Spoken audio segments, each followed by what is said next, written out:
This is the Cliff Yates Show. Personal growth, motivation, inspiration, and philosophies for a great life. Hey everybody, it is the Cliff Yates Show, and today I'm talking about leadership with grace. What do I mean by that? Leadership, we could say, is doing the right thing at the right time in the right way. And it's taken me many years to get to the point where I think I'm at a great point, but I'm always trying to get to the next level. And what would an example be? We have these ants, and we got to get rid of the ants. That's the right thing to do right now.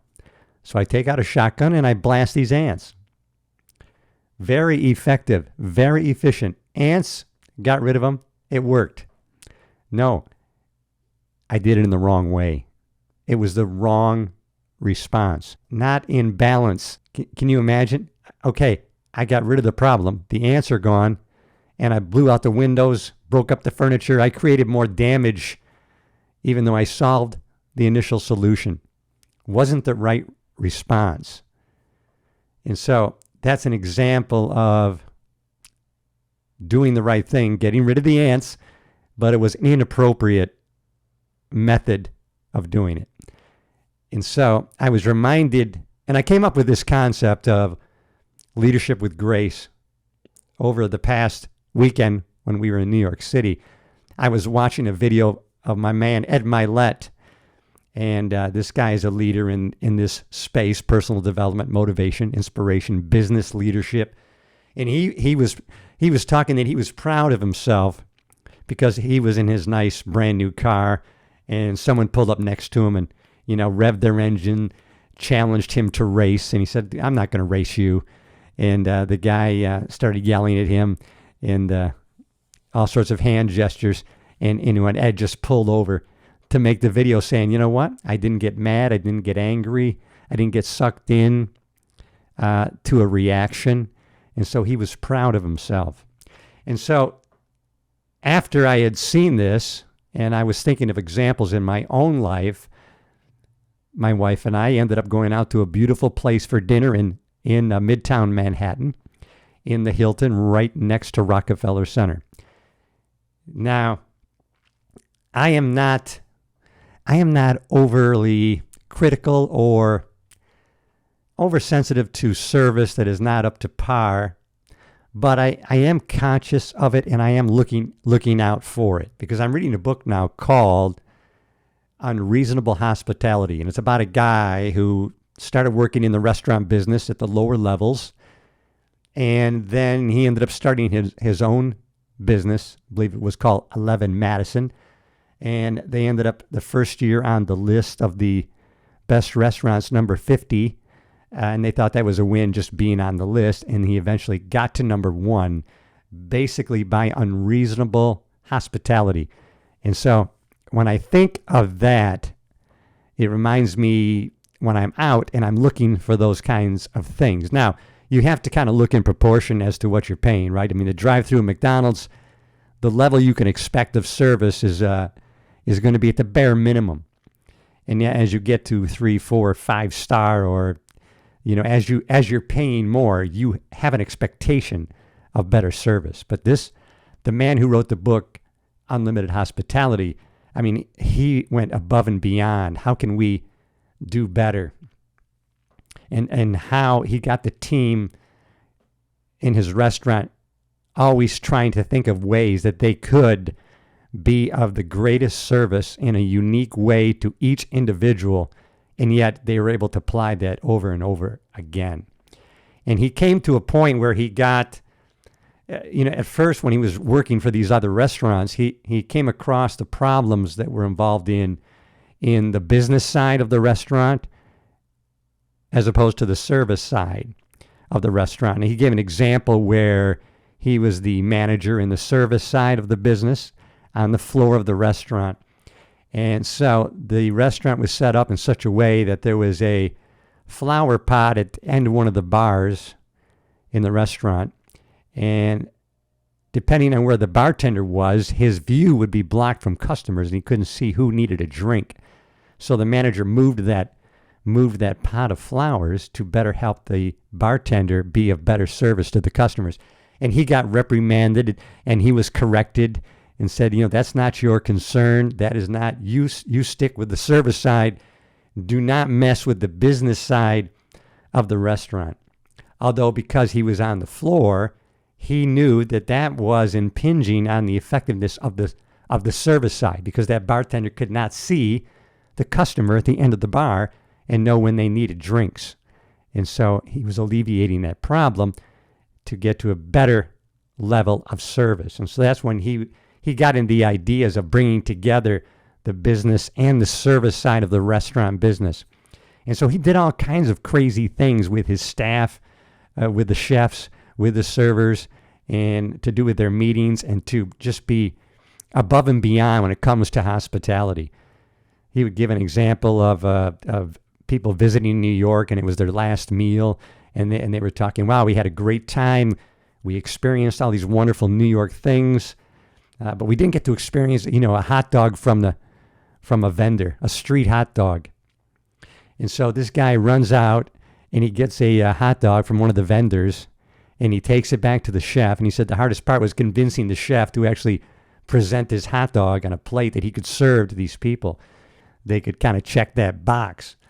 And he kind of gave the example, well, they could have, it's like they could have gave these people, a bottle of champagne, but they wouldn't remember that moment as well as they would remember, that hot dog that was served in this fancy restaurant.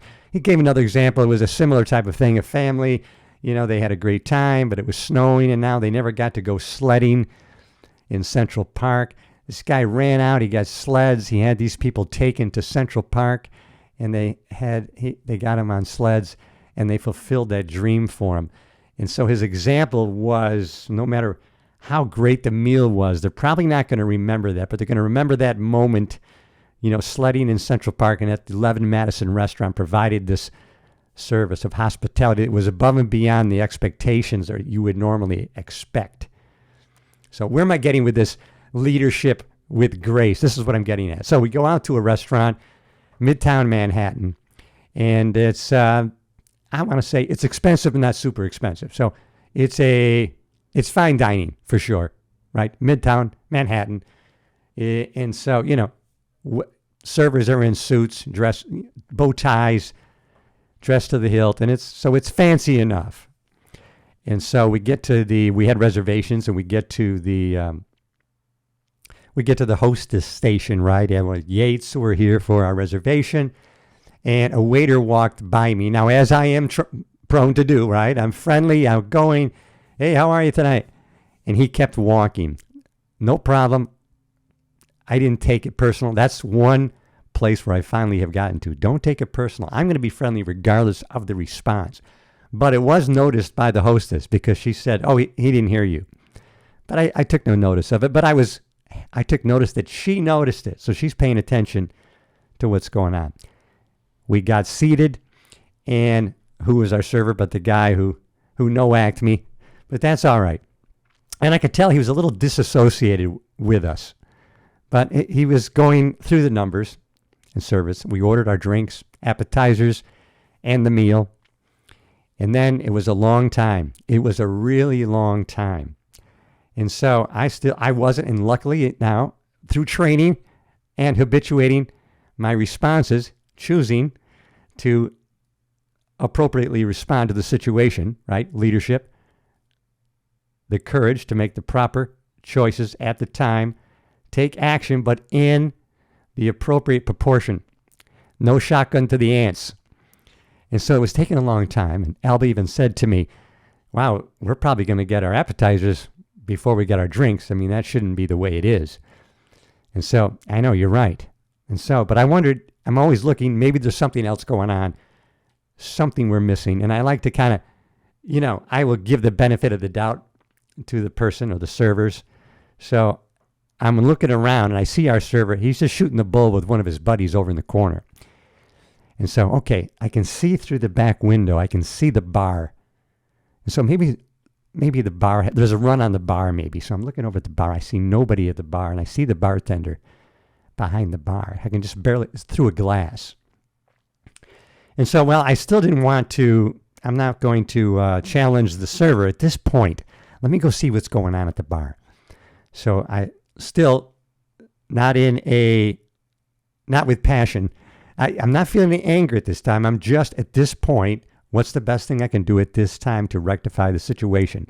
Appropriate response. So I walked out to the bar and I approached the bartender. Hey, how you doing, partner?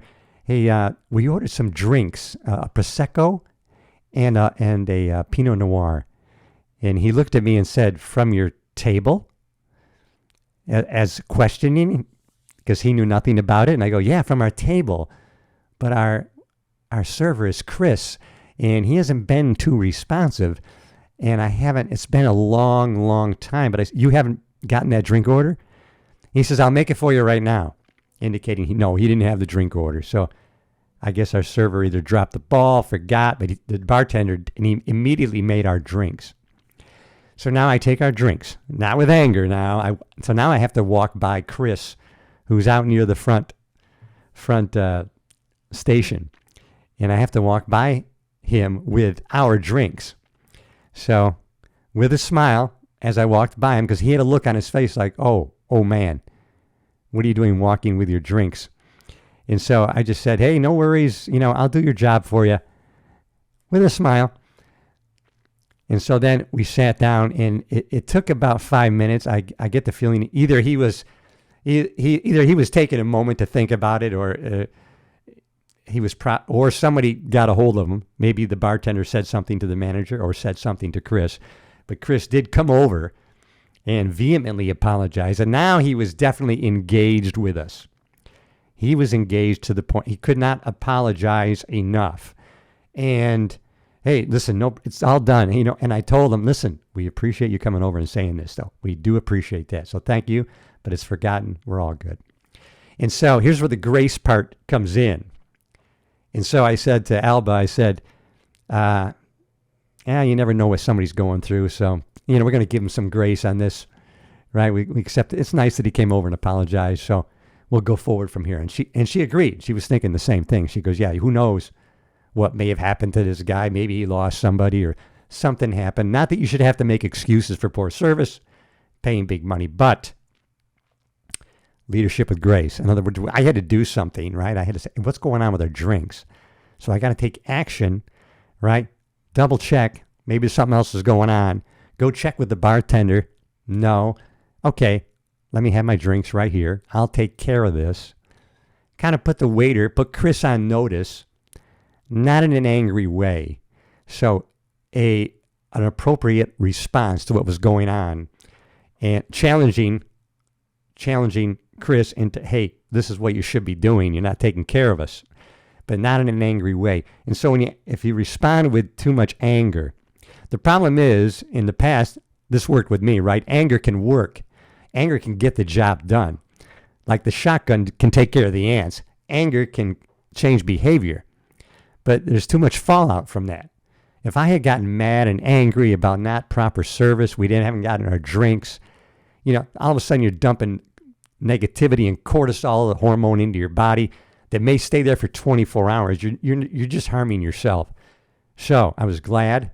So I'm patting myself on the back. Appropriate response, but taking the appropriate action in the right way at the right time. And so Chris kept coming. He kept apologizing to me, and I feel it was sincere. Even if he was faking it, I got it. And he did a great job of faking it if it was. But I really, or whatever his motive, to keep his job or whatever, he was engaging. He changed, and he came around. And Alba and I, and he had a conversation. He's from Albania. We talked about his family. And so we developed some rapport there. And after that, he even continued to apologize. 10 minutes after that, 2 more drinks on the house. At the end of service, he even, you don't want any dessert, and we don't eat dessert on a normal basis. Maybe 1 time out of 10 would we have dessert, and usually less than that. But we just told him, no, we're full, and there's nothing we're really hungry for at this time, So But even though he came out with a homemade like truffle chocolate thing, which was great, and it was homemade. He explained how the chef comes in every day, 4 hours. He cooks these things. They're every day. They're homemade or made from scratch at the restaurant. And then that guy goes home. He's done. But when that stuff is done, it's gone. So, and it was really light. So Alba and I both shared it, and we loved it, and we appreciated that he did that, because he said, "This is on me. I'm paying for this." And because the drinks, he said, were on the house, so I think he was telling the truth. But, so I am just patting myself on the back, but that's the place to get to, so that we're acting instead of just automatically reacting. We are taking the appropriate action at the appropriate time in the appropriate manner with an appropriate response. So I was happy that because it didn't ruin the dinner. If you get angry, you get pissed off, and even if you're justified, you've created more fallout than the situation originally called for.